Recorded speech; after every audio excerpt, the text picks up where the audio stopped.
তিথি এয়ারপোর্টে এসেছিল তার স্বামী ফায়াজকে নিতে। অনেকদিন পর কাঙ্ক্ষিত ব্যক্তিটিকে দেখে তিথির চোখের কোণে পানি জমাট বাঁধা শুরু করলো। আজ 1 বছর পর সে ফায়াজকে দেখেছে, আর শেষবার দেখেছিল বিয়ের দিন সন্ধ্যায়। 17 বছরের কিশোরীকে দেখে ফায়াজেরও অনেক মায়া কাজ করেছিল। তবুও সে আজ তিথিকে ইগনোর করবে। ফায়াজকে আসতে দেখে ফিহাপু এগিয়ে গেল। কেমন আছিস ভাই আমার? কতদিন পর তোকে দেখছি। ভাইকে দেখে ফিহা কান্না করে দিল আর জড়িয়ে ধরল। ফায়াজ এক হাতে বোনকে হালকাভাবে ধরে বলতে লাগলো, ধুর পাগলি, কাঁদছিস কেন? আমি তো ভালো আছি। দেখতেই পাচ্ছি কত ভালো আছো তুমি। আচ্ছা, ওইদিকে কে আসছে আমার সাথে, দেখছো তুমি? ফায়াজ তিথিকে দেখে চেহারা গম্ভীর করে বলল। আমার চোখ আছে, আমি দেখতে পাচ্ছি কে আসছে, চল বাড়িতে, আমার ভাল লাগছে না। ফায়াজের এরূপ কথায় তিথি অপমানিত বোধ করল আর চুপচাপ গিয়ে গাড়ির পিছনে সিটিয়ে বসে পড়ল। ফায়াজ ওইদিকে তাকিয়ে বলল। তোমাকে কিছু শাস্তি তো পেতে হবে মায়াময়ী। তিথি ভাবছে, আমাকে যদি ওনার ভালোই না লাগে তাহলে উনি আমাকে বিয়ে করেছেন কেন? আর আমি ওনার জন্য দিনকে দিন পাগল হচ্ছি, কেনই বা আসতে গেলাম ওনাকে নিতে আর এত অপমানিত হলাম। তিথি অনেক কষ্টে নিজের কান্না আটকে রাখছে। সকালের ঘটনা, আজ তিথির বিয়ের 1 বছর পূর্ণ হলো। কেউ জানেই না তিথির বিয়ের ব্যাপারে। ফায়াজের সাথে তিথির বিয়েটা হুট করে দিয়ে দেয় তাদের পরিবার। বিয়ের দিনই ফায়াজ বিদেশ চলে যায়। তিথি নিজের রুমে বসে একাই ভাবছে। আমাকে যদি আপনি ভালোই না বাসেন তাহলে কেন বিয়ে করেছিলেন ফায়াজ? আজ আপনার জন্য আমি ধুকে ধুকে মরি। আপনাকে না দেখার যন্ত্রণা যে আমাকে রোজ পোড়ায়, আপনি তা জানেন না। আপনি কি ভুলে গেছেন যে আপনার কোনো স্ত্রী আছে? তখন তিথি শুনতে পেল তার মা তাকে ডাকছে। তিথি সেখানে যেতেই বলল। একা রুমে কি করছিলি? যা, রেডি হয়নি তাড়াতাড়ি। তিথি তার মায়ের কথায় তিথি বলল। কেন মা, এখন রেডি হয়ে কোথায় যাব? তার চেয়ে বরং তোমরা যাও, আমার ভালো লাগছে না। আমি কোথায় যাব? হ্যাঁ, আজ যে ফায়াজ আসবে তোকে ফায়াজ বলেনি? তোর শাশুড়ি মা আমাকে ওনার কাজে হেল্প করতে যেতে বলেছে। তিথির মা তিথিকে রাগী কণ্ঠে বললেন। তিথি তো পুরাই অবাক, সে জানতই না আজ ফায়াজ আসবে। আপনি আসবেন আর আমিই জানি না? বাহ, আপনাকে তো আমি নিজ থেকে বিয়ে করি নাই। আপনার কারণেই এত কিছু হলো আর আপনি আমাকে দহনে পোড়াচ্ছেন। এই 1 বছরে আপনি একবারও আমার খোঁজ নেন নাই, কিন্তু ফ্যামিলি তো আর জানে না তা। তিথি মনে মনে তা ভাবছিল। তিথি রেডি হয়ে আসতেই তিথিকে নিয়ে চলে আসলেন ওর শ্বশুরবাড়ি। তিথিদের সামনের ফ্ল্যাটেই থাকেন ফায়াজরা। তিথিকে দেখতে পেয়েই বলে, ফিহা রুমে আছে, ওকে নিয়ে চলে যা। তিথি ফিহার রুমে গেল। ফায়াজ আর ফিহা ওরা যমজ 2 ভাই বোন। ফিহা আপু, তুমিও আমাকে তোমার ভাইয়ের মতো পর করে দিছো। তোমার ভাই যে দেশে আসছে, কই আমাকে তো জানালা না? তিথি অভিমান নিয়ে বলল ফিহাকে। তুমি নিজেই তো আমার সাথে কথা বলো না, কিভাবে তোমাকে বলবো? তবে তিথি, তা কোন কলেজে অ্যাডমিশন নিবা ভাবলা? ফিহা তিথির কথা ঘোরানোর জন্য বলল। এখনো শিওর না আমি ফিহাপু। জানো, আমি এই কথা ভাবছি, তোমার ভাইয়ের সাথে তো আমার রেজিস্ট্রি হয় নাই। আবার ওনার আমার বিয়ের কথা কেউ জানে না। উনি আসলে বলবো আমাকে ছেড়ে দিতে, যেহেতু শরিয়ত মোতাবেক ওনার সাথে আমার শুধু কবুল বলে বিয়ে হয়েছে, তাই উনি যেন আমাকে তালাক দিয়ে দেয়। আমার এগুলো আর ভাল লাগছে না। তিথি অভিমান নিয়ে ফিহাকে কথাগুলো বলছে। কি বলছিস তিথু এগুলো? বলতে নাই পাগলি, এখন চুপচাপ চল আমার সাথে। ফিহা ঘাবড়ে গেছে তিথির কথায়। বাচ্চা মেয়েটা নিজের অজান্তেই এই ভুল করে ফেললো। ফোনের ওপাশে কেউ তিথির কথায় অনেক বেশি রেগে গেছে। নিজের মোবাইল ফ্লোরে আছাড় মেরে ফেলে দেয়। আর সে আর কেউ নয়, সে হচ্ছে ফায়াজ। তুমি কিভাবে ভাবলে আমি তোমাকে ছেড়ে দিব? জান, আমার থেকে দূরে যাওয়ার চিন্তা করার শাস্তি যে কি হবে তা তুমি ভাবতেও পারছো না। বর্তমান গাড়ি এসে তিথিদের বিল্ডিংয়ের সামনে থামতেই তিথি দৌড়ে চলে যায় উপরে। ফায়াজ সেদিকে তাকিয়ে কেবল হাসে। মেয়েটা যে তার সামান্য ইগনোরই সহ্য করতে পারে না। তুই মেয়েটাকে অনেক কষ্ট দিচ্ছিস ফায়াজ। এইটুকু মেয়েটার মনের উপর দিয়ে কি যাচ্ছে তা তুই নিজেও ভাবতেই পারবি না। ফিহা তার ভাইকে বোঝানোর চেষ্টা করলো।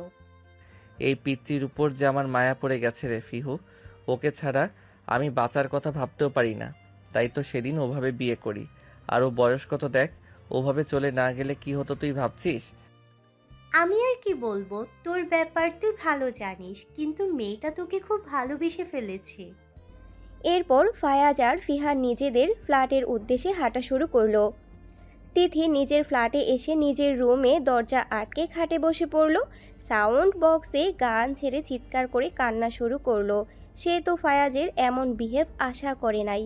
কিভাবে পারলো ফায়াজ এত নিষ্ঠুর হতে? তিথি নিজের রাগ কমাতে না পেরে কাচের গ্লাসটা জোরে আছাড় দিল ফ্লোরে, আর গ্লাস ফেটে তিথির হাতের তালুতে অনেকগুলো অংশে ঢুকে গেল। হাত বেয়ে রক্ত পড়ছে তিথির, সেই দিকে খেয়াল নাকি সে তো ফায়াজকে নিয়ে ভাবায় ব্যস্ত। প্রায় অনেকটা সময় কেটে গেল, কারো কলিং বেল বাজানোর শব্দে তিথির ধ্যান ফিরল। দরজা খুলে দেখল তিথির বড় ভাই তামিম দাঁড়ানো। তামিমের খেয়াল তিথির হাতের দিকে যেতে আতকে উঠল সে। কি ব্যাপার তিথু, তোর হাত কাটলো কিভাবে? আর কত রক্ত পড়ছে, খেয়াল নাই তোর? তিথি দেখল ফায়াজ তাদের ফ্ল্যাটের সামনে দাঁড়িয়ে আছে। মেবি কোথাও যাচ্ছে, মাত্রই না আসলো লোকটা। তিথি ফায়াজের চোখের দিকে তাকিয়ে দেখে অসম্ভব লাল হয়ে যাচ্ছে তার চোখ। তিথি তার অন্য হাতের সাহায্যে দরজা আটকিয়ে দিল। আরে ভাইয়া শুনছো না, মিউজিক বাজছে। আমি তো ডান্স করছিলাম আর ভুলে গ্লাস পড়ে ভেঙে যায়। আম্মুর ভয়ে তাড়াহুড়া করে তুলতে গিয়ে না হাতটা কেটে যায়। আর তখনই তুমি কলিং বেল বাজালে, তাই দরজা খুলতে চলে আসলাম। তিথি তার ভাইকে মিথ্যা বলে বুঝ দিল। তামিম এবার বোনকে চেয়ারে বসিয়ে স্যাভলন এনে কাটা জায়গা পরিষ্কার করে নিল, কিন্তু অনেকটা কাটার ফলে রক্ত পড়া থামছে না। তামিম এবার কাউকে ফোন করে নিচে আসতে বলে তিথির হাতে রুমাল পেঁচিয়ে নিয়ে গেল ফার্মেসিতে। তিথি তো কিছুতেই যাবে না। তিথি ইঞ্জেকশনকে অনেক ভয় পায়।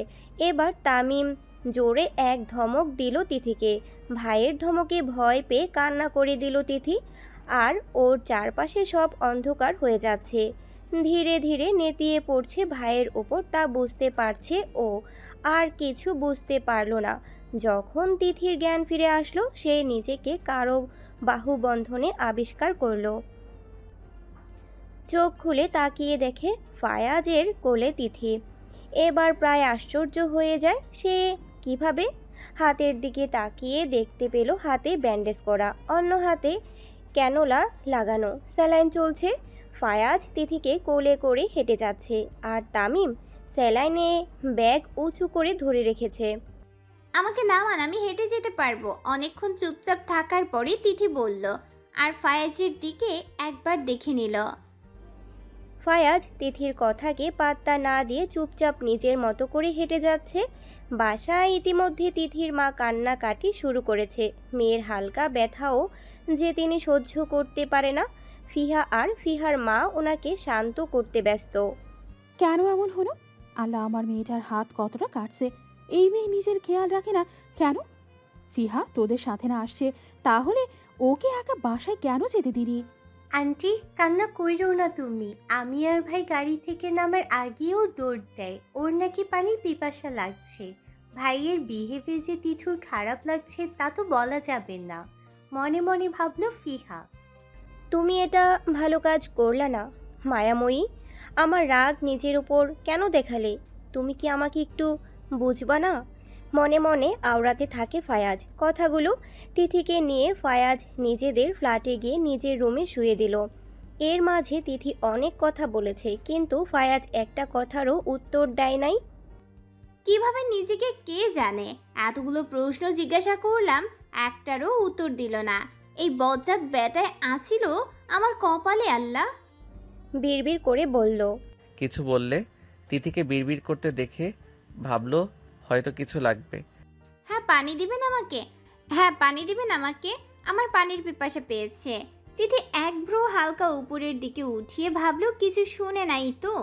এখন পানি দেওয়া যাবে না, দেখছো না স্যালাইন পুশ করা আছে। স্যালাইন শেষ হলে খেও, এখন চুপচাপ শুয়ে থাকো। একটু পানি দিন না, কিছু হবে না। করুণভাবে ফায়াজের দিকে তাকিয়ে। একদম চুপ থাকবে। হাত কাটার সময় মনে ছিল না? হ্যাঁ, আর কতদিন ধরে এমন না খেয়ে থেকে নিজের এই হাল বানিয়েছো? এবার ফায়াজের কণ্ঠে কঠোরতা প্রকাশ পেল। তিথির সাথে ফায়াজ এতক্ষণ স্বাভাবিকভাবে কথা বললেও এবার ফায়াজের কণ্ঠে এরূপ কঠোরতা দেখে তিথি তুতলিয়ে বলে, কি বলছেন এসব? আমি কেন ইচ্ছা করে কাটবো?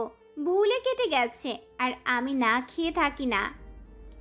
ফায়াজের তিথির কথা কতটা বিশ্বাস করেছে তা তার ফেস দেখে বোঝা যাচ্ছে না, তাই তিথি চুপ করে থাকলো। তিথির আম্মু এবার তিথির কাছে এসে বসলো। বেশি ব্যথা করে তিথু? তুই কেন পরিষ্কার করতে গেলি? আমি কি তোকে বেশি বকি? আরে না আম্মু, কিছুই হয় নাই। আমি বেশি ব্যথা পাই নাই, সামান্য। আম্মু আমি বাসায় যাব, এখন আমাকে নিয়ে চলো। আন্টি স্যালাইন শেষ না হওয়া অবধি এখান থেকে এক পাও নড়াচড়া যেন না করে। আমি চুপচাপ আছি দেখে এটা ভাবতে না করেন যে আমি কিছু বলবো না। আন্টি ওর কাছ থেকে উঠে আসেন, ওর এখন রেস্টের প্রয়োজন। ফায়াজের কথায় তিথির মা উঠে আসে। ফায়াজ আর উনি তিথির রুম থেকে বেরিয়ে যায়। তিথির শরীর দুর্বল থাকায় তিথি এবার ঘুমিয়ে পড়ে। ফায়াজ গেস্ট রুমে গিয়ে ফ্রেশ হয়। ছেলেটা আসার পর কি আর দাঁড়াতে পেরেছে? কিছুক্ষণ আগের ঘটনা।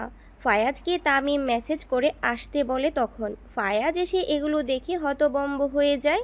তিথি যখন তার মুখের উপর দরজা আটকায় অনেকটা রেগে, ফায়াজ তার থেকে বেশি রাগে তিথির হাত থেকে রক্ত পড়া দেখে। তিথি সেন্সলেস হওয়ায় পড়ে তিথিকে কোলে তুলে নিয়ে যায় ফায়াজ। ফার্মেসিতে নিয়ে যাওয়ার পর ব্যান্ডেজ করে দেয়। তিথি প্রায় ঠিকমতো না খাওয়ার কারণে আর এত রক্ত পড়ায় প্রেশার কমে যায় আর সে সেন্সলেস হয়ে যায়। এই জন্য ডাক্তার তিথিকে স্যালাইন পুশ করে। এই পুরোটা সময় তিথির জ্ঞান ফিরে নেই। তিথিকে নিয়ে চিন্তায় ফায়াজের শেষ হয়ে যাচ্ছে। মেয়েটা তার জন্য এত দুর্বল তা সে ভাবতেও পারে নাই। ভাইয়া, আম্মু ডাকছে খাবার খেতে, আয়। আমার এখন খিদে নাই রে। মেয়েটা একটু পানি খেতে চাইছে, তাকে পানি খাওয়াইতে পারলাম না, আর আমি এখন খাবার খাবো? দেখো ভাইয়া, ওর তো স্যালাইন লাগানো, তাই খেতে পারবে না। এসে খেয়ে যাও না এখন। না, পরে খাবো। আগে ওর স্যালাইন শেষ হোক, তুই যা, আমি ওকে দেখে আসি। এইদিকে তিথির মা আর ফায়াজের মা কথা বলছে। জানা আপা, আমি অনেক খুশি যে আমার তিথি ফায়াজের মতো কাউকে পেয়েছে। খুব ভালোবাসে ছেলেটা আমার মেয়েকে। ফায়াজের আম্মুর নাম ফারজানা। আর বলিয়েন না তহমিনা আপা, ছেলেটা যে এতটা পাগল হবে আমিও ভাবি নাই। আমি কিন্তু মেয়ে একবার নিয়ে আসবো, আর ভাল লাগে না বুঝছেন আপা। ছেলেটা এবার ট্রান্সফার হয়ে আসছে, এটা তো ভালো কথা, কিন্তু বাচ্চাদেরও তো মতের ব্যাপার আছে। আপনি তামিমকে জিজ্ঞাসা করেন, আমি ফিহার সাথে কথা বলে ঠিক করব সব। দুই বিয়ান এখন খাবার সাজাতে ব্যস্ত। ফিহা নিজের রুমে বসে ফোন চাপছে। ফায়াজ রুমে গিয়ে দেখে তিথি ঘুমাচ্ছে। কি নিষ্পাপ লাগছে মেয়েটাকে। আর কেউ বলবে এক সময় এই মেয়েটা অনেক চঞ্চল ছিল। আগে অনেক দুষ্টু ছিল তিথি। এই দুষ্টামির কারণেই তো ফায়াজ মেয়েটার মায়ায় জড়িয়েছিল। চঞ্চল মেয়েটা কি নিশ্চুপ হয়ে গেছে। তিথির স্যালাইন শেষ হয়েছে। ফায়াজ স্যালাইন খুলে রেখে দিল। বাট ক্যানোলা এখনও লাগানো, রাতে আরেকটা দেওয়া লাগবে। সময় কেটে যাচ্ছে নিজের মতো করে। দুদিন চলে গেছে। এই দুদিনে তিথি নিজের রুম থেকে একবারের জন্য বাহির হয়নি। ফায়াজ দুবার এসেছিল তাকে দেখতে। ফায়াজও তার নতুন অফিসে জয়েন করেছে। এই দুদিনে তিথির অভিমানের পাল্লা সময়ের সাথে ভারী হচ্ছে। সে চায় ফায়াজ তার কাছে আসুক, তার সাথে কথা বলুক। তার মনের সব কথা তো সে ফায়াজের সাথেই বলতে চায়। আতক পাখির মতো অপেক্ষা করে তিথি প্রত্যেকটা সময় ফায়াজের জন্য। যদি একবার আসে ফায়াজ। ফিহাকে ওর মা বলেছে যে সে তার জন্য একটা ছেলে পছন্দ করেছে। ছেলেটি নাকি খুব ভালো জব করেন। তার মতামত জানতে চেয়েছে। সে কিভাবে কাউকে বিয়ে করবে, সে তো অন্য কাউকে ভালোবাসে। এ কথা সে কাউকে বলতে পারছে না। চারিদিকে পাখির শব্দ গুধুরি নেমেছে। চারিপাশে নিস্তব্ধ বসে আছে এক মানবী। তার জীবন এত অগোছালো কেন? সে তো কখনো এমন জীবন চায়নি। তখন ওই সময়টা ছিল খুবই চঞ্চল। অতীত। আজ থেকে 2 বছর আগে তিথি খুব চঞ্চল প্রকৃতির ছিল। তখন নবম শ্রেণীর ছাত্রী ছিল সে। মা বাবার ছোট্ট মেয়ে তিথি, বড় ভাই তামিম, মা গৃহিণী আর বাবা সে তো আর্মি। একদিন তিথি স্কুলে যাওয়ার জন্য তাড়াহুড়া করে বেরিয়েছিল। সামনের দিকে এগিয়ে যাচ্ছিল আর কারো সাথে ধাক্কা খেয়ে পড়ে গেল নিচে। নিচে পড়ে তিথি বাচ্চাদের মতো কান্না শুরু করলো। আম্মু গো, আমি শেষ। আল্লাহ কি ব্যথা করছে গো আমার কোমর। আমি এবার হাঁটতে পারবো না। ফায়াজ ফ্রেন্ডসদের সাথে দেখা করার জন্য যাচ্ছিল আর সামনাসামনি দুজনের ফ্ল্যাট হওয়ায় এই ঘটনা ঘটে। আর তিথির এমন কান্নায় সে ভয় পায় সত্যি কি মেয়েটা ব্যথা পেয়েছে কিনা। এই যে এই পিচ্ছি, তুমি কি বেশি ব্যথা পেয়েছো? ওঠো তো, এই নাও আমার হাত ধরে উঠে পড়ো। এই, আপনি দেখে চলতে পারেন না? কানা নাকি? এত বড় দামড়া ছেলে, সে আবার নাকি ধাক্কায় হাঁটতে গিয়ে। What the hell are you talking? What is ড্যামরা ইউ স্টুপিড? হোয়াট ইজ ডামরা ইউ স্টুপিড গার্ল? এই যে ইংরেজি কম চাইলেন, হ্যাঁ? দামড়া মানে অনেক সুন্দর মানুষ আর বড় মনের মানুষ। ফায়াজ অবাকের উপর অবাক হচ্ছে এটা ভেবে যে একটা বাচ্চা মেয়ে তার সাথে এইভাবে কথা বলছে। ফায়াজের এবার সত্যি সত্যি লেট হচ্ছে, তাই নীরবে চলে গেল। তিথি তো রাগে ব্যথায় চিৎকার শুরু করলো মাটিতে বসে। তিথির চিৎকারে ফায়াজের মা আর বোন আর তিথির মা আর তামিম চলে আসে। কি হয়েছে বনু? মাটিতে বসে কান্না করছিস কেন? এক পাগলা কুত্তা আমায় ধাক্কা মাইরা দৌড় দিছে ভাইয়া। তিথির কথায় সবার মুখ হা হয়ে। এই বিল্ডিংয়ের মধ্যে কুকুর আসবে কোথা থেকে? হয়তো কারো পালিত কুকুর। থাক মামুনি, এভাবে কান্না করে না। তুমি উঠে পড়ো, আমরা ওই কুকুরকে বিল্ডিং ছাড়া করব। আন্টি, আমি উঠতে পারছি না, আমার কোমরে অনেক ব্যথা পাইছি। তামিম এবার ছোট্ট বোনকে কোলে তুলে নিল আর রুমের দিকে যেতে লাগলো। তামিমের পিছু পিছু সবাই গেল। আম্মু, স্প্রেটা বনুর ব্যথার জায়গায় দিয়ে দাও। আমি গিয়ে মেডিসিনটা নিয়ে আসি, নাহলে জ্বর চলে আসবে।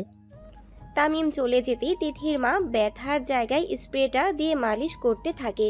আসলেই তিথি অনেক ব্যথা পেয়েছিল। ব্যথায় কান্না করতে করতে তিথি এক সময় ঘুমিয়ে যায়। আরে মেয়েটা কি ব্যথাই না পেয়েছে ভাবি। আজকে আমি পায়েস বানিয়েছি, তিথিমা উঠলে আমি ফিহাকে দিয়ে পাঠাই দিব বলে এবার ফায়াজের মা আর ফিহা চলে যায়। তিথি সেই যে ঘুমিয়েছে, রাত 8টার বেশি বাজে, এখনো ওঠেনি। কিভাবে উঠবে? মেয়েটার ব্যথা এখনো কমেনি আর জ্বরও এসেছে। তামিম আর ও মা হাজারো চেষ্টা করেও মেডিসিন খাওয়াতে পারল না। রাতে ফায়াজ বাসায় আসার পর ওর আম্মু তো জানিস ফায়াজ, আজ একটা পাগল কুকুর নাকি তিথিকে ধাক্কা মেরে দৌড় দিছে। মেয়েটা ব্যথায় জ্বর চলে আসছে। তিথিকে আর এই বিল্ডিংয়ে কুকুর আসবে আর ইউ ম্যাড? সত্যি বলছি আমি। চল আমার সাথে, দেখবি কে তিথি, আর এই পায়েসটাও মেয়েটাকে দিয়ে আসি। ফায়াজ আর ফায়াজের মা তিথিদের ফ্ল্যাটে চলে আসে। তামিম ফায়াজকে দেখা মাত্রই জড়িয়ে ধরে। বাহ, তুই হোস্টেল থেকে আসছস আর আমি জানি না। তুই কীভাবে না বলে আসছিস? আব্বে ইয়ার সকালে আসছি, দেন শাকিল অ্যাক্সিডেন্ট করেছিল, ওকে দেখতে দৌড় দিছি। এই বাসায় আবার আম্মু কারে দেখতে আসছে। তিথিকে ভুলে গেলি তুই? পারলি বলতে? জানোস না এখানে আমার বোন ছাড়া আর কে থাকবে? হ্যাঁ, ফায়াজের এবার মনে পড়ে যায় তিথির কথা। খুবই দুষ্টু একটি মেয়ে, সবাইকে খুব সহজে নাকানি চুভানি খাওয়ায়। এইবার সবাই তিথির রুমে গেল। তিথি তো সেই জ্বর নিয়েও গেম খেলতে ব্যস্ত। তিথিকে দেখে ফায়াজের কাশি উঠে যায়, কারণ সকালে তো তিথির সাথে ফায়াজের ধাক্কা লাগে। তিথি ফায়াজকে দেখে কিছু বলতে যাবে, তখনই সবাইকে দেখে চুপ করে যায়। ফায়াজ ভাবছে, কি ফাজিল মেয়ে বাবা, তারে পাগলা কুত্তা বানায় ফেলছে। ফিহা আপু কই আন্টি? আর এইটা কে? ফিহা তো আসে নাই, আর তুই ফায়াজ ভাইয়াকে ভুলে গেলি, যাকে গুড়া বানায় পিঠে চড়তি। ফায়াজ এবার তামিমকে চুপ করায় দিল। এই তোর না জ্বর? হ্যাঁ, মোবাইল কেন চাপছিস? মেডিসিন খেয়ে ঘুমা। কি আর বলবো ফায়াজ বাবা, এই মেয়েকে নিয়ে পারি না। এই অবধি না কিছু খাওয়াইতে পারলাম আর না মেডিসিন দিতে পারলাম। ওর থেকে মোবাইল নিয়ে নিন, তাইলেই হবে। এই তামিম, চল হেঁটে আসি। তুই আমার মোবাইল দে, পরে আসবো, তখন খেলিস। ভাইয়ু, আমার সাথে তুমি এমন করতে পারবা? আমি একটু খেলি না। না রে বোন, একটা ফ্রেন্ড অ্যাক্সিডেন্ট করেছে, তাকে দেখতে যাবো আমরা। এবার তিথি মোবাইল দিয়ে দিল। মোবাইল পেয়ে তামিম আর ফায়াজ ওখান থেকে চলে আসছে ছাদে। এইটুকু না বললে কখনোই তিথি মোবাইল দিত না তামিমকে। তোর বোন তো এটা আসলেই না কুড়ি আনছস। কি আর বলবো, সবাই এই একই কথা বলে। সারাদিন মেয়েটা গুড় করবে আর সবার সাথে উইদাউট রিজন ঝগড়া করবে। বাচ্চা তো, তাই মেবি এমন করে। বড় হলে ঠিক হয়ে যাবে। আরে আমি তাড়াহুড়ো করে বেরোতে গিয়ে ধাক্কা লাগে তিথির সাথে, আরও পড়ে যায়। আরও রাজাইরা কথায় আমারও রাগ লাগে, তাই না উঠাই চলে যাই। তাহলে তিথির ওই পাগলা কুত্তা তুই? তামিম হেসে ফেলে বলে। একদম হাসবি না তুই, দেখিস এমন ধমক দিব একদিন আর এসব বলবে না। তা তোর লাভ স্টোরি কত দূর? আর লাভ স্টোরির দোস্ত এখন অবধি বলতে পারলাম, বা আমার মনের কথা তাকে বলে ফেল, হেল্প লাগলে আমায় বলিস। ভয় লাগে যদি উল্টাটা হয়, আমাকে ভুল বুঝে আবার কথাই না বন্ধ করে দেয়। টুকটাক কথা সেরে যে যার ফ্ল্যাটে চলে যায়। তিথি খাবার আর মেডিসিন খেয়ে সেই কখন ঘুমিয়ে গেছে। বোনকে এক নজর দেখে নিজের রুমে গিয়ে শুয়ে পড়ল। আর ফায়াজ খাবার খেয়ে এবার ল্যাপটপ নিয়ে বসেছে। কি আর কাজ করবে সে? ভাবছে এইটুকু মেয়ে তাকে কিনা ছোটবেলা থেকে জ্বালিয়ে আসছে। হাই রে, কি যে হবে! কিশোরী বয়সে সব আবেগের খেলা। এই আবেগের বয়সে অনেকে অনেক ভুলভাল কাজ করে। এই সময়টা মনের কথাই তারা প্রাধান্য দিয়ে থাকে। তাদের মনে হয় তারা যা করছে একদমই ঠিক। চারিদিকে পাখির ডাকে তিথির ঘুম ভেঙে যায়। এখন উঠে সে জানালার পর্দা সরিয়ে দিল। বাহিরে তাকিয়ে দেখে আবছা আলো ফুটেছে। তাড়াহুড়া করে ফ্রেশ হয়ে দৌড়ে ছাদে যায়, কারণ তিথির সকালে আবছা আলোয় ওঠা সূর্য দেখতে অনেক ভালো লাগে। সাধারণত কেউ এই সময় ছাদে যায় না, কারণ সবাই 10টা থেকে 11টা অবধি ঘুমায়। তিথি এতটাই তাড়াহুড়া করে এসেছে যে তার চুলগুলো বাঁধে নাই। পিঠের উপর এলোমেলো হয়ে পড়ে রয়েছে তার চুল। তিথির চুল বেশি লম্বাও না আর ছোটও না, মিডিয়াম। ছাদের রেলিংয়ের উপর হাত রেখে তাকিয়ে রয়েছে আকাশপানে। এই সময়টাকেও উঠুক আর না উঠুক, ফায়াজ ঠিকই ওঠে। ভার্সিটি লাইফে যে হোস্টেলে প্রতিদিন এই সময়ই উঠত এক্সারসাইজ করার জন্য। ফায়াজ ছাদে এসে থমকে যায় সে। এক প্রকৃতি প্রেমিকা যে আকাশে এর ওই লালা বিন্দুটি দেখতে ব্যস্ত। এক নয়নে ফায়াজ তাকিয়ে আছে তিথির দিকে। বাচ্চা মেয়েটি যে তার মনের কোণে জায়গা করে নেয়া একজন। সেই ছোট্টবেলা থেকেই তো তিথি নামক মেয়েতে আবদ্ধ। এবার ফায়াজের রাগ হয়, মেয়েটা না কাল কি জ্বরে ভুগেছিল, আর আজকেই নিজেকে সংযত করে তিথির উদ্দেশ্যে বলল। এই তোমার এত সকালে ছাদে কি কাজ? একা একা এখানে কেন আসছো? তোমার না জ্বর? আপন মনে যখন তিথি সূর্য দেখায় বিভোর, কারো ডাকে সে বিরক্ত হলো, কারণ এ সময় নিতান্তই যে তার। এ সময়টাই তো সে এই লালাভ আকাশ দেখে মনের মধ্যে নানা রকম জল্পনা কল্পনা করে। এবার সে বিরক্তি নিয়েই পিছনে তাকায়। তো আপনাকে আমি বলতে বাধ্য নই নিশ্চয়ই। আর আমি কখন কি করব না করব নিতান্তই আমার ব্যাপার। তিথি এবার নিচের দিকে হাঁটা ধরল। আর কিছু বলতে তার ইচ্ছে করলো না। তিথির মন যে আজ খারাপ, অনেক খারাপ। আজ যে তার জন্মদিন, তা কেউই মনে রাখেনি, উইশও করেনি। এই জন্য সব রাগ ফায়াজের সাথে দেখালো সে। কিন্তু ফায়াজ তা বুঝলো না। মনে মনে আঘাত পেল তিথির এমন ব্যবহারে। দিন দিন তুমি কেমন জানি হয়ে যাচ্ছ, আঙ্কেলকে বলতে হবে। সেই যে তিথি রুমে এসে দরজা দিয়ে শুয়েছে আর ওঠেনি। তিথির মা অনেকবার ডাকা সত্ত্বেও কেন উঠবে আজ? যে তার জন্মদিন, তা কি না তার মাই জানে না? কেউ তাকে জন্মদিনের কথা বললও না। তিথির ভাইয়া সবসময় তিথিকে বলে সে নাকি তার জান, তার কলিজা, তার সব। তাহলে আজ তার ভাইও কেন তাকে কিছু বলল না? তিথি খাবে না কিছু, আর যাবেও না বাহিরে। তিথির মা সেই সকাল থেকে মেয়ের রুমের দরজায় টোকা দিচ্ছে। মেয়ের তো খোলারই সময় নেই। সবাই মনে আছে যে তিথির আজ জন্মদিন। তামিম আর ফায়াজ, ফিহা সবাই ব্যস্ত কেনাকাটায়। তিথির মনের ঘরে এসেছিল তুমি এক ঝড় হয়ে। তাকে না পেলে এই ঝড় থামবে না তিথু জান।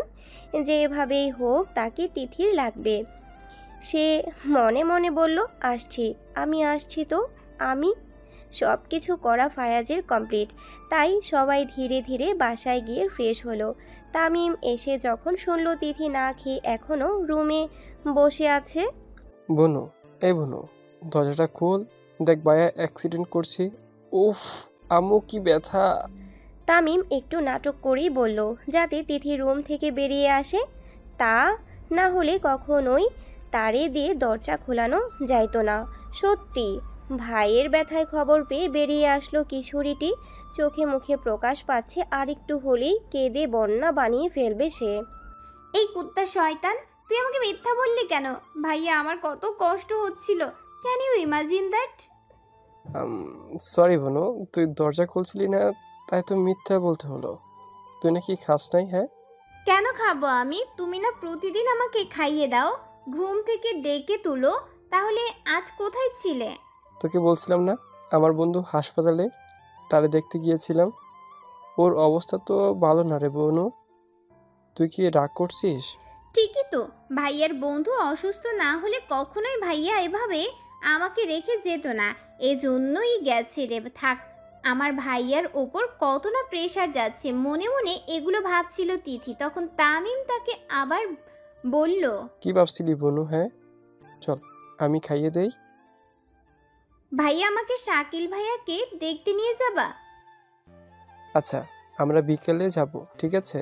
এখন তাহলে আয়, খাইয়ে দেই। না, আমি এভাবে খাবো না। আমি হেঁটে হেঁটে ছাদে যাব আর তুমি খাইয়ে দিবে। না চল, আজ ফিহাদের বাসায় যাই, ওখান থেকে তোকে খাইয়ে দেব। আন্টি আঙ্কেল বাসায় নাই, মেয়েটা একা। আমাকে খাইয়ে দিতে যাবা না কি ফিহা আপুকে দেখতে যাবা? আমি কি জানি না নাকি? আচ্ছা তাহলে চলো। তামিম মুচকি হেসে প্লেটে খাবার বেড়ে হাঁটা দিল। ফিহাদের বাসায় একটা দোলনা আছে যা তিথির অনেক পছন্দের। এই জন্য তিথি প্রায় ফিহাদের বাসায় গিয়ে দোলনায় বসে থাকে। যেহেতু ফায়াজ হোস্টেলে থাকতো আর ফিহা পড়া নিয়ে ব্যস্ত, তাই সবাই তিথির ওই বাচ্চামো অনেক ভালোবাসে। কলিং বেল দেওয়া মাত্র ফায়াজ এসে দরজা খুলে। ফায়াজকে হালকা ধাক্কা দিয়ে ফ্ল্যাটে ঢুকে দোলনায় গিয়ে বসে পড়ে তিথি। ফায়াজ তামিমের দিকে এভাবে তাকিয়ে থাকে যে তামিম অনেক বড় অন্যায় করে ফেলেছে। কি ব্যাপার, খাবারের প্লেট হাতে এখানে কি করছিস? আজ আমি ভিক্ষা দিতে পারবো না, মাপ চাই। ফায়াজ এটা বলে হেসে দিল। তামিম ফায়াজের দিকে অসহায় হয়ে তাকিয়ে বলল, তুই জানিস না ওর এভাবে হেঁটে হেঁটে খাওয়ার অভ্যাস? হ্যাঁ, একটুর জন্য বেঁচে গেছি, না হলে সাদে যাওয়ার ধরছিল। আমাকে না বাঁচিয়ে উনি হাসছে। তোর শালা! আমার বোনকে কি তোর কাছে বিয়ে দিব যে আমাকে শালা ডাকিস? মজা বাদ দে দোস্ত। হ্যাঁ, ভাইয়া আমার ক্ষুধা লাগছে, আসো না কেন? প্লেটটা দে ফিহা। একা ছাদে সব ঠিকঠাক আছে কিনা দেখছে, যা গিয়ে দেখে আয়। ফায়াজের কথায় তামিম তো বেজায় খুশি যে সে ফিহার সাথে একান্ত কথা বলতে পারবে। তামিম কাল বিলম্ব না করে তাড়াতাড়ি চলে গেল ছাদের দিকে। ফায়াজ দরজা লক করে হাত ধুয়ে খাবার মাখিয়ে তিথির মুখের সামনে ধরে। তিথিও ফোনের ভিডিও গেমস খেলতে খেলতে খেতে লাগলো। একটু দেখলো ও না যে কে তাকে খাওয়াচ্ছে, একটুও দেখলো না যে কে তাকে খাওয়াচ্ছে। এইটা দেখে ফায়াজের ঠোঁটের কিনারায় মৃদু হাসির রেখা দেখা পেল। মেয়েটা নিতান্তই বাচ্চা, না হলে এই কাণ্ড কেউ করে? ফায়াজ তাকে দেখছে আর খাওয়াচ্ছে। এবার তিথি পানির গ্লাস চাইতে উপর দিকে তাকিয়ে দেখে ফায়াজ তাকে খাওয়াচ্ছে। তিথি বেবাচেকা খেয়ে গেল ফায়াজকে দেখে। সে কল্পনাতেও আনেনি তার ভাই না অন্য কেউ তাকে খাইয়ে দিচ্ছে। আপনি এখানে? ভাই কই? তামিম তো ফিয়াকে নিয়ে কোথায় না গেল, আর আমাকে বলল তোমাকে খাইয়ে দিতে। আমি আপনার কাছে যাব না, ভাইয়াকে ডাকেন। এখন না বলে কি হবে, খাওয়া তো প্রায় শেষই। হ্যাঁ, এতক্ষণ তো দিব্যি খেলে। আমি কি দেখছি এখানে আমার ভাই নাই? আপনি আমাকে খাইয়ে দিচ্ছেন। আমি তো ভাবছি ভাই, আর আমি তো গেমস খেলছিলাম। এই গেমসে কি পাও তুমি? হ্যাঁ, এইসব খেলো কেন? আমার তো ভালো লাগে, আমি খেলবো, আপনার কি? যান সরেন, আমি আপনার কাছে খাবো না। খেতে হবে, না হলে যেতে দিব না। ভাইয়া। তিথির ডাক শুনে তামিম ও ফিহা চলে আসলো এক দৌড়ে। কি হয়েছে বোন, চিৎকার করলি কেন? এই শালা, আমার বোনকে কি করছিস? আমি কি জানি তোর বোনের মাথায় কখন কি চাপে। এতক্ষণ তো দিব্যি খাচ্ছিল, হঠাৎ করে চিৎকার করে উঠলো। নে ধর, তুই খাওয়া। বাচ্চা মেয়েকে খাওয়াতেও শিখিস না, সর শালা। ফায়াজ আর কিছু না বলে তামিমকে খাবারের প্লেটটা দিয়ে দিল। নে বোন, হা কর। আমি আর খাবো না। কেন খাবি না? তুমি কেন তোমার ওই উগান্ডা মার্কা বন্ধুকে খাবারের প্লেট দিয়ে গেলা? কি বললি? আমি কি? Uganda Uganda. তামিম ফিহা সবাই হেসে দিল। ফায়াজ আর কিছু না বলে নিচে চলে গেল। তামিমও তিথিকে খাইয়ে দিল। তারপর তারা বাসায় চলে গেল। দেখতে দেখতে বিকেল হয়ে এলো। তামিম তিথির রুমে গেল। কি রে, বিকাল হয়ে এলো, শাকিলকে দেখতে যাবি না? হ্যাঁ ভাইয়া যাবো তো, চলো না এখনই যাই। তাহলে এই জামাটা পরে নে। নতুন জামা? থ্যাংক ইউ ভাইয়া, কিন্তু এখন নতুন জামা কেন ভাইয়া? এমনি ড্রেসটা পছন্দ হলো তাই কিনে নিলাম তোর জন্য। আচ্ছা ভাইয়া, গাড়ি বের করো, আমি 5 মিনিটে রেডি হচ্ছি। আচ্ছা, ভালো মতো রেডি হয়ে নে। আচ্ছা। তামিম বাহিরে চলে আসলো। গাড়ি বের করলো। তিথি নতুন জামা পরে বাহিরে আসলো। নীল কালারের একটা সুন্দর জামা। নিচে ফায়াজ দাঁড়িয়ে ছিল। তিথিকে দেখে চোখ যেন ফেরাতেই পারছে না। আজ বাচ্চা পরিটাকে অসম্ভব সুন্দর লাগছে। এইভাবে তাকিয়ে আছেন কেন? হ্যাঁ বজ্জাত বেটা, মেয়ে মানুষ আগে দেখেন নাই? দেখেছি, তবে তোমার মতো ঝোঁকরুটে দেখি নাই। এর মধ্যে তামিমের ডাক শুনে এবার দুজনই চুপ করে যায়। কই রে, তাড়াতাড়ি আয়, আমাদের লেট হয়ে যাচ্ছে। আসছি ভাইয়া, দাঁড়াও তো। এই বজ্জাতের জন্য আমার সবসময়ই লেট হচ্ছে। বেড়া মানুষ যে এত ঝগড়া করতে জানে তা আমি জানতামই না। ফায়াজ, তোর হাতে কিন্তু 1 ঘন্টার সময়। যা করবি তুই ফিহা সম্পূর্ণ 1 ঘন্টার মধ্যেই করে ফেলবি। I will try my best. সারা কাজ হয়ে যায় যেন। আমার একটা মাত্র আদরের বোন, ওর কাজে কি ত্রুটি চাই না। যা এবার। ওকে দেখে শুনে যা, আর আমাকে গিয়ে কল করিস, আমি অপেক্ষায় থাকবো। এই তো বলে গাড়ি স্টার্ট দিল আর রওনা হলো হসপিটালের দিকে। তখন তিথি তাকে এমন প্রশ্ন করলো তাতে তামিম ঘাবড়ে গেল। ভাইয়া ওনাকে কিসের কথা বললা? আমাকে বললা না তো। থাক, ওইগুলো শুনে আমার আর কাজ নেই। হ্যাঁ, যা হওয়ার হোক। শাকিল ভাইয়ার ওখানে যেতে আর কতক্ষণ লাগবে ভাইয়া? তামিম মনে হয় হাফ ছেড়ে বাঁচল। এই ভেবে মিথ্যা বলা যে কতটা মুশকিল তা বলা যায়। তার উপর তিথি যেই চালাক, বুঝে যায় কখন কে জানে। আচ্ছা, ফায়াজ আর তিথি এত ঝগড়া কিভাবে করে? এত কিছুর মধ্যে তামিমের মন যে খারাপ তা কাউকে বুঝতে দিল না। নিজের মধ্যে আকাশ সমান কষ্ট চেপে রেখে হাসি মুখে ঘুরছে। আর বেশি দেরি নেই, তুই চুপচাপ বসে থাক। আচ্ছা। তিথি এবার শান্ত হয়ে বসলো। তারপর তারা হসপিটালে পৌঁছে গেল। শাকিলের কেবিনে গেল, গিয়ে দেখে শান্ত হয়ে ঘুমিয়ে আছে। তিথির গলার আওয়াজ পেয়ে শাকিল জেগে ওঠে। শাকিল ভাইয়া, এইভাবে কেমনে হইল তোমার? আর বলিস না বুড়ি, বাইক নিয়ে বের হয়েছিলাম, একটা গাড়ি এসে মেরে দেয় আর অবস্থা হয়। শাকিল তিথিকে বুড়ি বলে ডাকে। কি বলো, মারতে পারো না এই শালাকে? এই বলে সাথে সাথে জিব্বায় কামড় দিয়ে দেয়। সে বুঝতে পারে বড় ভাইয়াদের সামনে বকা দিয়ে ফেলেছে। ধরতেই পারি নাই রে বুড়ি। তো তুই কেমন আছিস? পড়ালেখা কেমন চলছে? হ্যাঁ, ওরা কিছুক্ষণ আড্ডা দিল। দেখতে দেখতে সন্ধ্যা নেমে আসলো। তামিম ভাবলো এবার তাদের বেরোনো উচিত, তাই বিদায় নিল শাকিলের থেকে। চল তিথি, এখন বাসায় যাই।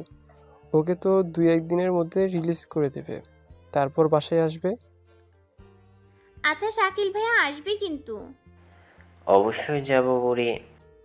আচ্ছা ঠিকমতো ঔষধ খাবে কিন্তু, আমি চলে গেলাম, ঠিকমতো খাবার খাবে। আচ্ছা বুড়ি, আমাকে নিয়ে এত চিন্তা করা লাগবে না, বুঝলে? তারপর তামিম তিথিকে নিয়ে বেরিয়ে পড়ল। চারিদিকে অন্ধকারে ছেয়ে গেছে গাড়ির আওয়াজ। তিথি গাড়িতে ঘুমিয়ে পড়ল। তিথির এটা বদ অভ্যাস যে গাড়িতে ঘুমিয়ে পড়ে। তামিম বাড়ির সামনে এসে দেখে তিথি ঘুমে, তাই বোনকে না জাগিয়ে কোলে ওঠায়। কোলে ওঠানোর আগে ফায়াজকে মেসেজ দিয়ে দেয় ছাদে যাওয়ার জন্য। তিথি ঘুমানোর জন্য তাদের আরও সহজ হলো। তিথিকে নিয়ে লিফটে করে উঠে সোজা ছাদে চলে আসলো। এসে তিথিকে দোলনায় বসালো আর ডাকতে লাগলো। কারো ডাকে তিথি কাঁচা ঘুম থেকে কোনো রকম তাকায়, আর যা দেখে তাতে তার চোখ ছানাবড়া হয়ে যায়। তার সামনে টেবিলে কেক সাজানো রয়েছে। ভালোভাবে তাকিয়ে দেখে পুরো ছাদ অনেক সুন্দর করে সাজানো। মা, বাবা, ভাইয়া, ফিহা আপু, ফায়াজ ভাইয়া, আঙ্কেল আন্টি সবাই এখানে। তিথির এসব দেখে ঘুম পালিয়ে যায় আর খুশিতে লাফাতে থাকে। যা দেখে সবাই জোরে হেসে দেয়। সবাই একসাথে বলে, happy birthday princess, many many happy returns of the day. তোমাদের সবার মনে ছিল, তাহলে আমাকে আগে জানানো নেই কেন? সারাদিন আমি কত মন খারাপ করেছিলাম জানো। আরে আমি বলতে চাইছিলাম সোনা, কিন্তু তামিম না করা আর করিনি। তিথি পাখিকে তো আমরা সারপ্রাইজ দিতে চেয়েছি। দেখো, ফায়াজ আর ফিহা এসব সব ডেকোরেশন করছে। তিথি এবার ফিহাকে জড়িয়ে ধরে গালে চুমু দিয়ে বলে, থ্যাংক ইউ ফিহাপু। আর ফায়াজের দিকে তাকিয়ে বলে, থ্যাংক ইউ ভাইয়া। ফায়াজ মনে মনে ভাবে, ফিহার বেলায় জড়িয়ে ধরা আর কিস করা, আর আমার বেলায় শুধু থ্যাংক ইউ। আনন্দের সাথে কেক কাটা হলো। সবাই অনেক মজা করলো। কে জানতো এই মজাই তিথির জীবনের শেষ। জন্মদিন গেল আজ 10 দিন হয়ে গেল। স্বাভাবিকভাবেই সব চলছিল। সেই দিনের ছাদের কথা আজও যখন তামিম ভাবে তখন চেয়েও নিজের কষ্ট কন্ট্রোল করতে পারে না। সেই দিন তামিম গিয়েছিল ফিহাকে নিজের মনের কথা বলতে, কিন্তু ফিহা তাকে ফিরিয়ে দেয়। আমি অন্য কাউকে ভালোবাসি তামিম, তুমি কিভাবে এসব চিন্তা নিজের মাথায় আনছো? You are friend right? একসাথে বড় হয়েছি আমরা। ছি, তোমার মনে আমার জন্য এসব ছিল? চুপ করো ফিহা, এটা আমাদের মন, আমাদের হাতে কিছু নাই। আমরা আমাদের মনকে কন্ট্রোল করতে পারি না। এখানে হয়তো আমি দুর্বল তোমার প্রতি, তবে এতটা নয় যে তোমার অপমান সহ্য করব। তাহলে বললে কেন? এসব কথা তোমার মুখে আমি যেন আর না শুনি তামিম, তা না হলে ভুলে যাব আমরা প্রতিবেশী। সেই দিনের এসব কথা তীরের মতো বিঁধে ছিল তামিমের। ক্ষত বিক্ষত হয়ে ভেঙে যায় তার মন। সেই দিন থেকে আর কোনো কথা বলে না ফিহার সাথে, আর না শেয়ার করে তামিমের সাথে। এইসব ভাবনার মাঝে মনে পড়ে আজ তিথিকে আনতে যেতে লেট হয়ে যাচ্ছে, তাই দ্রুত নিচে নেমে গেল। নিচে তামিমকে পেয়ে দুই বন্ধু একসাথে রওনা দিল। ফায়াজ তো বেজায় খুশি। আজ তৃতীয় নবম শ্রেণীর শেষ ফাইনাল পরীক্ষা। তামিম বলেছিল আজ নিতে আসবে, তাই তিথি অপেক্ষা করছিল। এমন সময় কেউ তিথির সামনে ব্ল্যাক রোজ নিয়ে হাঁটু গেড়ে বসে পড়ল। তিথি গোলাপটাকে দেখে খুশি হয়ে পড়ল, কারণ এটা তার প্রিয় ফুল। সামনে তাকিয়ে দেখে রুদ্র ভাইয়া। রুদ্র হলো ফায়াজ আর তামিমের অনেক পুরনো বন্ধু, কিন্তু রুদ্র মাদক ব্যবসায় ধরা খাওয়ার পর ফায়াজ আর তামিম কথা বলা বন্ধ করে দিয়েছে রুদ্রর সাথে। এইসব ঘটনা তামিম আর তামিমের ফ্যামিলির কেউ জানে না। টিটু পাখি, আমি তোমাকে ভালোবাসি অনেক, খুব খুব করে চাই। জানি না কিভাবে কখন তোমার জন্য মন পাগল হয়েছে। আমিও আপনাকে অনেক ভালোবাসি ভাইয়া। এই বলে তিথি রুদ্রর থেকে কালো গোলাপ নিল। রুদ্র বসা থেকে উঠে দাঁড়ালো। এসব দেখে ফায়াজের মাথায় রক্ত উঠে গেল। এই শীতে সে ঘামছে, হাত মুষ্টিবদ্ধ করে রাগ কন্ট্রোল করছে। ফায়াজ এসে সোজা তিথির হাত ধরে টেনে গাড়িতে বসিয়ে দিল। তামিমও কিছু বলছে না, ও বেচারা নিজেই শক্টের মধ্যে আছে। তিথি বেচারিও ভাই হিসেবে এত ভালোবাসে তা বলতে চেয়েছিল, কিন্তু এসবের মাঝে এই বজ্জাত কেন তার সাথে এই বিহেভ করছে। আমাকে ছেড়ে দিন ফায়াজ ভাইয়া, আমাকে ধরার সাহস কই পেলেন এভাবে? Just shut your mouth. আর একটা কথা বলে থাপ্পড় মাইরা লাল করে দিব বেয়াদ্দপ মেয়ে। ফায়াজ একটু জোরে চেঁচিয়ে বলে। এতে তিথি ভয় পেয়ে যায়। করুণ চোখে তিথি তামিমের দিকে তাকায়। তামিম বোনের চোখের দিকে তাকিয়ে বুঝে কি বলতে চাচ্ছে তিথি। ফায়াজ, এমন রুড বিহেভ তুই আমার বোনের সাথে করতে পারিস না। আমি কি করতে পারি তার ধারণাও নাই তোর কাছে। আরে ইডিয়েট, তোর রাগ হচ্ছে না? তোর বোন বলল ওই ক্রিমিনালকে ভালোবাসে। কি মনে করে গাড়ি চালানো বাদ দিল ফায়াজ। তিথির হাত থেকে ফুলটা নিয়ে রাস্তায় ফেলে দিল। ফুলের জন্য এবার তিথি কান্না শুরু করলো। তার সাথে আজ হচ্ছেটা কি? তামিম কিছু বলতে গিয়েও বলল না। ফায়াজ এখন পুরোই রেগে আছে। কিছু বললে যদি উল্টো হয়ে যায়। ফায়াজ এবার গাড়ি স্টার্ট দেয়। তিথি রেগে যায় এসব ব্যবহারে। গাড়ি থামান ফায়াজ ভাইয়া, আমি বলছি গাড়ি থামান, না হলে আমি চলন্ত গাড়ি থেকে লাফ দিব। যদি সাহস থাকে তাহলে দে, তোকে কি আমি ধরে রাখছি? তামিম ভাইয়া, আমি কিন্তু মজা করছি না। তুমি কি গাড়ি থামাবা, নাকি তুমি আমাকে অন্য গাড়ি দিয়ে নিয়ে যাবা, নাকি লাফ দিব? আমি কিছু বলছি না তিথি, চুপচাপ বসে থাকো। আর আমাকেও রাগাস না। আমি চাই না তোর সাথে উঁচু গলায় কথা বলি বা কিছু। তিথি ভাইয়ের এমন কথায় অনেক কষ্ট পেল। চুপচাপ বসে ভাবছে সে কি এমন করলো যে তার ভাইয়া আর ফায়াজ এতটা রেগে আছে। সে তো সামান্য ফুলটা নিয়েছে। রুদ্র যে তার ভাইয়ের মতো সেই কথাটিও বলার সুযোগ তারা দিল না। তামিম আর ফায়াজ তিথিকে তিথির বাসায় নিয়ে গেল। গিয়ে তিথির বাবা মাকে সব বলল। ফায়াজ আর তামিম শুধু নিজের দিকের কথা বলল, তিথিকে বলার সুযোগই দিল না। তিথির বাবা মাও এসব বিশ্বাস করে আর তিথিকে থাপ্পড় দেয়। ফায়াজ বসে নিজের চুল ধরে টানতে লাগলো। রাগে মাথা ফেটে যাচ্ছে তার। কিভাবে কি করবে কে জানে।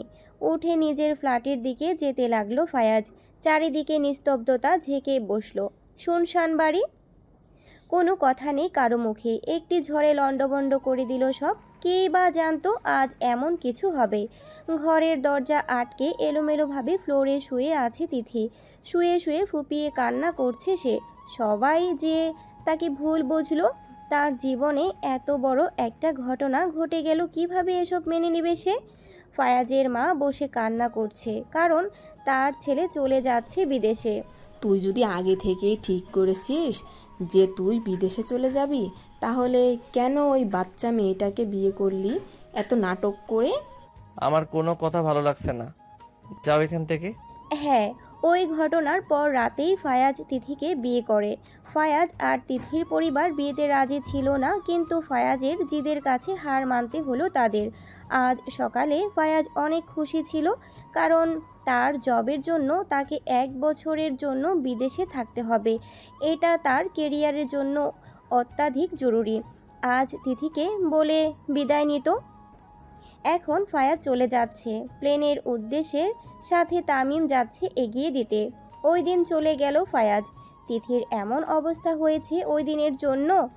ধীরে ধীরে বদলে যেতে থাকলো তিথি। চঞ্চল সেই মেয়েটি হয়ে গেল চুপচাপ। সারা দিন নিজের রুমে বসে থাকে। ঠিকমতো না খাওয়া, পড়াশোনা না করা, সব হয়ে গেল। তিথির উপর ঘটনাটির অনেক খারাপ প্রভাব পড়েছে। বর্তমান পুরনো কথা ভাবছিল তিথি। আজ সেই ফায়াজ কতটা বদলে গেল, তার দিকে তাকায় না অবধি। তিথি যে তার জন্য কতটা পড়েছে তা কি ফায়াজ জানে? কতটা ভালোবেসে ফেলেছে সে ফায়াজকে, আর কত পুরাবে ফায়াজ এই ছোট্ট অনুভূতিকে তার। সে তো আর সইতে পারবে না। এতটা বদলে গেলেন আপনি ফায়াজ। ভালোবাসার অনুভূতিটা কি সে এখন বুঝে, কিন্তু কষ্টটা তো সে কাউকে দেখাতে পারছে না। এই একটা বছর যে কত কষ্ট করে কাটাইছি জানেন আপনি? আমার অনুভূতি কি বুঝবেন আপনি? ভালোবাসেন কি আমাকে? আপনার থেকে এসব জানা তো হলো না আমার ফায়াজ। আজও সেদিনের মতো কি হলো কিছুই বুঝতে পারতেছি না। আম্মু রুমে এসে বলছে আজ নাকি আমার গায়ে হলুদ।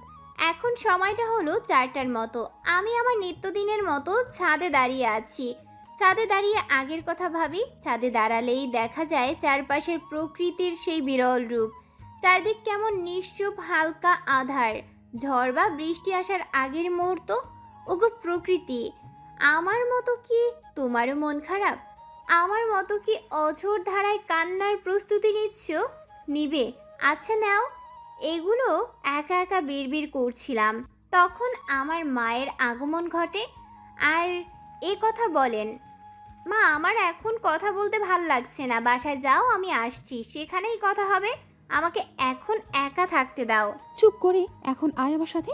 পার্লার থেকে মেয়েরা চলে আসছে সাজাতে। আমাকে একটু বলবে তোমরা, আমাকে কি আদৌ মানুষ ভাবো?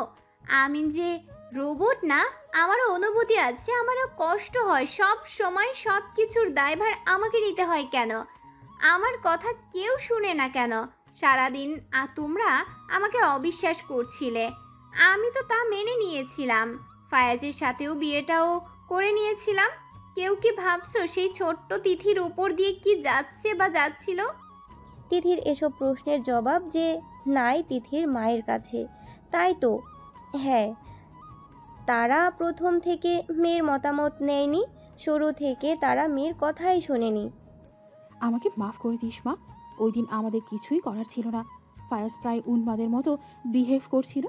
আমরা সেদিন ওর সাথে তোর বিয়ে না দিলে ফায়াজ সুইসাইড করে ফেলতো। ওর হাতে পয়জনের বোতল ছিল রে মা। এবার বল, আমাদেরই বা কী করার ছিল? তিথি ওর মায়ের মুখে এসব শুনে আশ্চর্য প্রায়। ফায়াজ এত পাগলামি করেছে তার জন্য? আচ্ছা মা, ভাইকে বিয়ে করার জন্য কি ফিহা আপু রাজি হয়েছে? না রে, ফিহা নাকি এ বিয়ে করতে চায় না। আমার বিয়ে হলে ভাইয়ের বিয়েও হবে, না হলে আমি ফায়াজকে বিয়ে করব না। এটা কোন ধরনের ছেলে মানুষই? তুমি জানো না মা, ভাইয়া ফিহা আপুকে কতটা ভালোবাসে। আমি দেখেছি ভাইয়াকে ফিহা আপুর জন্য কষ্ট পেতে, কান্না করতে। যা করার আমাকেই করতে হবে। যেই ভাবা সেই কাজ। সে ফায়াজদের ফ্ল্যাটে গেল, আর তিথিকে সেখানে দেখিয়ে সবাই অবাক। কি ব্যাপার তিথু, তুমি এখানে? রেডি হচ্ছ না কেন? একটু পর তো হলুদ। আমার কিছু কথা ছিল, ফিহা আপু আর ফায়াজ ভাইয়াকে ডাকবেন? ফায়াজ, ফিহা, জলদি আসো, তিথি তোমাদের ডাকছে, এসে দেখে যাও। কি হয়েছে এখানে? কি বলবা বলো? ফায়াজ বিরক্তিকর এক্সপ্রেশন দিয়ে বলল। তা পুরোটাই তিথি অগ্রাহ্য করে নিজের বক্তব্য রাখল। আন্টি, আমি এই বিয়ে করতে চাই না, এগুলো এখানেই বন্ধ করুন। এইটুকু বলে থামলো তিথি। ফায়াজের স্থিতি বোঝার চেষ্টা করলো। ইতিমধ্যে ফায়াজ ফেস থেকে বিরক্তির ছাপটা দূর হয়ে রাগ হতে শুরু করলো। এটা দুষ্টমি করার সময় না তিথি, গিয়ে রেডি হয়ে নাও। আমি কোনো রকম মজা করছি না, আমি বাচ্চা নই, আমার নিজস্ব মতামত আছে। আমি এই বিয়ে করব না। ঠিক যেভাবে ফিহা আপু আমার ভাইকে বিয়ে করতে অস্বীকার করছে, ঠিক ওইভাবেই আমি আজ ফায়াজকে রিজেক্ট করলাম। আমাদের যেহেতু আইনে ভাবে বিয়ে হয় নাই, আপনি ফায়াজ আমাদের ধর্ম অনুযায়ী 3 তালাক দিয়ে দিন। সবাই আশ্চর্য হয়ে দাঁড়িয়ে আছে। তারা ভাবতেই পারছে না এই কারণে তিথি বিয়ে করবে না বলে না করেছে। ফায়াজের এখন পাগল পাগল হওয়ার অবস্থা। এগুলো তোমার কাছে মজা মনে হচ্ছে?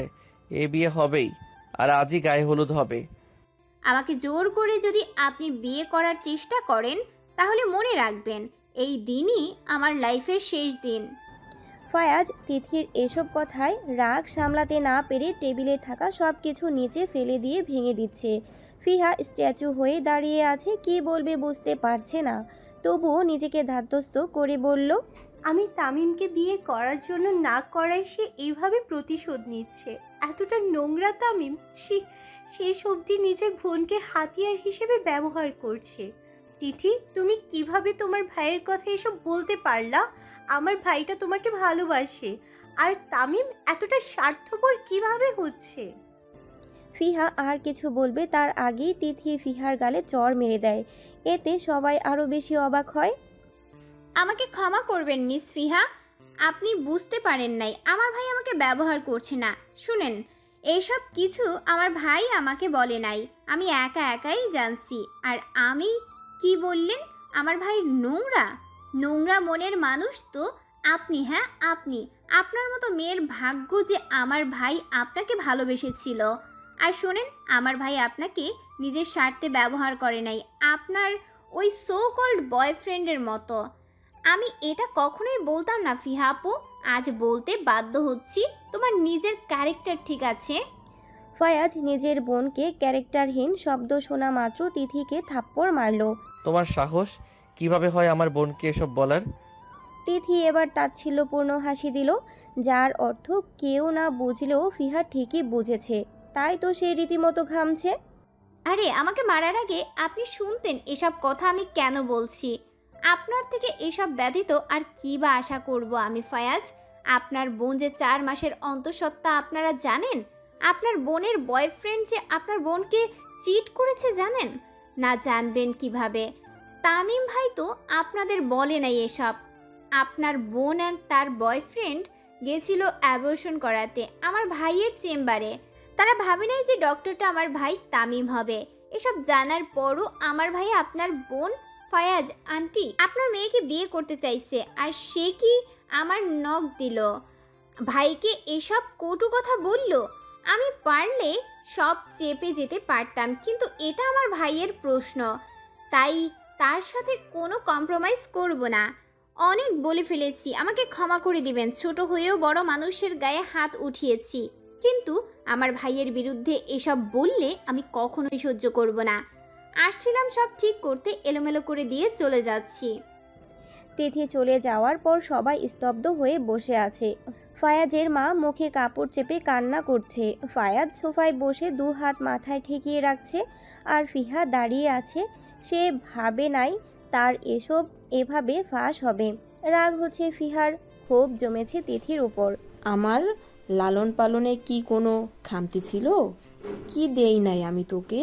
কম আদরে মানুষ করি নাই? তাহলে এসব করার আগে তো কলিজা কাঁপানো না? তোর জন্য আমার ছেলেটার জীবনও নষ্ট হওয়ার পথে। তোর অন্যায় হওয়ার পরও ফার্স্ট তোর জন্য ওই বাচ্চা মেয়েটার গায়ে হাত উঠালো। খুব ভালোবাসতাম আমরা তোকে ফিহা, তার প্রতিদান এইভাবে দিলি? কিভাবে পারলি তুই? আজ থেকে আমার কোনো বোন নাই। খুব ব্যস্ততার সাথে কাটছে তিথির দিন। আজ তিথির চাকরির প্রথম দিন ছিল। বাসায় এসে কলিং বেল দেওয়া মাত্রই দরজা খুলে দেয় কেউ। তাকে দেখে তিথি মিষ্টি হেসে জড়িয়ে ধরে। আরে আমার সোনা বাচ্চাটা বুঝি রাগ করেছে?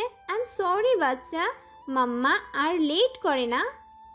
আমি জানি আবার তুমি লেট করবে। হ্যাঁ, এটাই তিথির একমাত্র মেয়ে। মা আর মেয়ে মিলে খুনসুটি করছে, তখন পিছন থেকে জড়িয়ে ধরলো। দেখো কাণ্ড মেয়ের, বড় হচ্ছে আর দিন দিন তোমার লাজ লজ্জা লোপ পাচ্ছে ফায়াজ। হ্যাঁ, একমাত্র বউ তুমি। আমার কিভাবে তোমাকে ছাড়া থাকতে পারি? ভালোবাসি বউ। বুঝেছি, ভালোবাসেন আপনি আমাকে। এখন ছাড়ুন, ফ্রেশ হয়ে আসি আমি। তিথি ফ্রেশ হয়ে চলে যায়। ফায়াজ মেয়েকে নিয়ে বসে। ওই দিনের ঘটনার পরে কেটে যায় অনেকগুলো বছর। ফায়াজ যখন হাল ছেড়ে দিয়েছিল তিথিকে পাওয়ার, তখন তামিম ভরসা দেয় ফায়াজকে। তিথি তো বলেই দিয়েছিল ফায়াজকে ডিভোর্স দেবে, কিন্তু দেয়নি, কারণ তিথিও তো ভালোবেসে ফেলেছিল ফায়াজকে। প্রায় 2 বছর লেগেছিল তিথিকে মানানোর জন্য। এই পুরো সময় তামিম ফায়াজকে সাপোর্ট দিয়ে গেছে। তিথি লেখাপড়া করে নিজের পায়ে দাঁড়ায়। এর মাঝে কনসিভ করে তিথি, আর ফায়াজের মেয়ে হয়। তারা তার নাম তিয়া রাখে। তিথি জবের জন্য কিছুদিন আগে অ্যাপ্লাই করে সিলেকশন হয়, আর আজ থেকে জয়েনিং ছিল। তামিম ওই ঘটনায় যখন তিথির মুখে শুনেছিল অনেক কষ্ট পেয়েছিল। ভালোবেসেছিল যে খুব সে ফিহাকে। বারবার অপমানিত হয়েও সে ফিহার কাছে গিয়েছিল। তিথি তখন তার বেস্ট ফ্রেন্ডের সাথে তামিমের বিয়ে দেয় জোর করে। কেন তামিম ফিহার জন্য কষ্ট পাবে? তামিমেরও তো ভালোবাসা পাওয়ার কথা, সে কেন বঞ্চিত হবে? সাথী মেয়েটা অনেক নরম মনের মানুষ, কখনো কারোর সাথে রুডভাবে কথা বলে না, অনেক শান্ত। তাই তো তিথির তাকে ভালো লেগেছিল। আর তিথি এতে ভুল প্রমাণিত হয়নি। সত্যি সাথী নিজের ভালোবাসা গুণ দিয়ে জিতে নিয়েছিল তামিমের মন। তামিম এখন সাথী ছাড়া কিছুই বুঝে না। তার প্রাণপ্রিয় স্ত্রী যে সন্তান সম্ভবা। সাথী, তোমাকে না কতবার বলছি রান্নাঘরে যাবা না? সাথী এবার অপরাধীর ন্যায় দাঁড়িয়ে আছে, কি বলবে বুঝতে পারছিল না। আমার তো জাল জাল নুডলস খেতে ইচ্ছে করছিল, তাই আমি রান্নাঘরে গিয়ে বানাচ্ছিলাম। মাকে বললে কি সে তোমাকে বানিয়ে দিত না? আম্মু তো ঘুমাচ্ছিল, তাই আমি আম্মুকে ডিস্টার্ব করি নাই। আমার ভুল হয়ে গেছে, আর এমন হবে না, সরি। তামিম এবার সাথীকে রুমে নিয়ে গেল। তামিমের মা চলে গেল নিজের রুমে। তামিম পরম আদরে সাথে খাইয়ে দিতে লাগলো তার স্ত্রীকে, আর সাথীও খুশি হয়ে খাচ্ছে। ফিহার সাথে ফায়াজ আর ফায়াজের মা কথা বলতো না। ব্যবহার তাদের ব্যবহার না মানতে পেরে অনেক দূরে চলে যায় ফিহা। ফায়াজ আর ফায়াজের মা অনেক খুঁজেও পায়নি ফিহাকে। শেষে সবাই হাল ছেড়ে দেয়। কী বা করার, যে নিজ ইচ্ছায় গায়েব হয় তাকে খুঁজে পাওয়া তো মুশকিল। ব্যালকনিতে বসে ঢাকার ব্যস্ত শহর দেখতে ব্যস্ত দুই কপতি। তারা তাদের সুখ দুঃখ ভাগ করে নিচ্ছে। ভালোবাসা দিন শেষে মানুষকে সুখ দেয়, শান্তি দেয়। তিথি ফারাজের কাঁধে মাথা রেখে নিশ্চুপ বসে আছে। ফায়াজ তিথির মাথায় এক হাত দিয়ে বিলি কেটে দিচ্ছে। আচ্ছা ফায়াজ, ফিহা আপু কি আমার জন্য আপনাদের ছেড়ে চলে গেছে? যে যাওয়ার সে যে কোনো কারণে যেতে পারে। ফিহা আমার খুব আদরের ছিল। আমরা জমজ ছিলাম, একে অপরের জন্য অনেক টান ছিল। ফিহা অন্যায় করেছে, সেই অন্যায়ের জন্য যদি সে ক্ষমা চাইতো তাহলে এই দিন আর দেখতে হতো না। সে নিজের মনে তোর জন্য রাগ পুষে রেখে ঘর ছেড়েছিল। তবুও জানি না কেন ওই দিন ওই কথা না বললে হয়তো ফিহা আপি তোমাদের আমাদের সাথে থাকতো, তাই না? আচ্ছা বাদ দাও এসব, এসো ঘুমাবে। তুমি সারাদিন অনেক টায়ার্ড ছিলা। সাথী এপাশ ওপাশ করছে, শুধু কেমন অস্থির লাগছে। পেটে ব্যথা শুরু হয়েছে। ব্যথার পরিমাণ বাড়ায় উঠে বসে সে। তামিমের দিকে তাকিয়ে দেখে তামিম ঘুমাচ্ছে। এবার কি করবে সে? ব্যথা তো বেড়েই যাচ্ছে। খাট থেকে নেমে হাঁটাহাঁটি করতেছে সে। মেডিকেল স্টুডেন্ট ছিল সাথী, সেই সুবাদে একটু আধটু জানে নর্মাল ডেলিভারি হওয়ার জন্য হাঁটাহাঁটি প্রয়োজন। শেষমেশ টিকতে না পেরে সে তামিম, তামিম তুমি শুনছো? সাথীর ডাকে ঘুম থেকে উঠে দেখে সাথীর এ অবস্থা। বুঝতে পারে ডেলিভারির সময় চলে এসেছে। তামিম তার মাকেও ডাকে আর বলে গরম পানি করে নিয়ে আসতে। তামিম যেহেতু ডাক্তার, সে সাথীর ডেলিভারি বাড়িতেই করাবে। প্রায় অনেকক্ষণ পর বাচ্চার কান্নার আওয়াজ শোনা গেল। তিথির মা খুশি হয়ে ফোন লাগালো তিথিকে। হ্যালো তিথি, তুই ফুপি হয়েছিস, আমাদের তামিমের ছেলে হয়েছে। সত্যি মা, আমরা আসছি। তিথিরা বেরিয়ে পড়ল এই বাসার উদ্দেশ্যে। তামিম বেবিকে পরিষ্কার করে তোয়ালা পেঁচিয়ে তার মায়ের কাছে দেয়। নিজেই সাথীকে ফ্রেশ করিয়ে খাটে শুইয়ে দেয়। সাথীকে ঘুমের ইঞ্জেকশন দিয়ে দেয় আর স্যালাইন লাগিয়ে দেয়। সাথীর শরীর অনেক দুর্বল। মায়ের কাছে থেকে যখন তামিম সন্তানকে কোলে নেয় তখন চোখ থেকে টপ টপ করে পানি পড়ে। এটা তার নিজের সন্তান ভাবতেই অনুভূতিগুলো বেরিয়ে আসে। এরই মধ্যে তিথিরাও চলে আসে। ভাইয়া, ও ভাইয়া, দাও দাও, পুচকুরে আমার কাছে দাও তো। হ্যাঁ বাচ্চা, এই ডলটা তোমার ভাই, পিচ্চি ভাই, তোমার মামু আর মামুনির পিচ্চি ডল। টিয়া এবার তার ছোট্ট ছোট্ট আঙ্গুল দিয়ে বেবির হাতের মুঠো ধরে, আর বেবি টিয়ার দিকে ড্যাব ড্যাব করে তাকিয়ে আছে। ওদের এই কাহিনীতে সবাই হেসে ওঠে। ভাবি কেমন আছে ভাইয়া? ঘুমাচ্ছে কেন? ঘুমের ইঞ্জেকশন দিচ্ছি, শরীর অনেক দুর্বল তোর বাবির, তাই। সবাই বাবুকে নিয়ে হই হুল্লোড় করতে করতে সকাল হয়ে যায়। এতক্ষণে সাথীরও জ্ঞান ফিরে আসে। বাবুকে কোলে নিয়ে বসে আছে সে। তিথি আর ফায়াজ বাবুর প্রয়োজনীয় জিনিস কিনতে বের হয়েছে। মামুনি, আমার ভাইওকে আমার কোলে দিবা? আরে টিউ পাখি কি জানে ভাইও এখন ছোট, টিউ পাখি কোলে নিতে পারবে না। টেন টেন, কারণ টিউ পাখিও তো ছোট না। টিউ পাখির মামু টিউকে কোলে নেন তো। তামিম হেসে তিয়াকে কোলে নেয়। সে তিয়ার মাঝে সেই চঞ্চল তিথিকে খুঁজে পায়। জানো, তৃতীয় না ছোটবেলায় এরকম দুষ্টু ছিল, আমার হাত ছাড়া খেত না। আর সেই তিথি আজ কত বড় হয়ে গেল।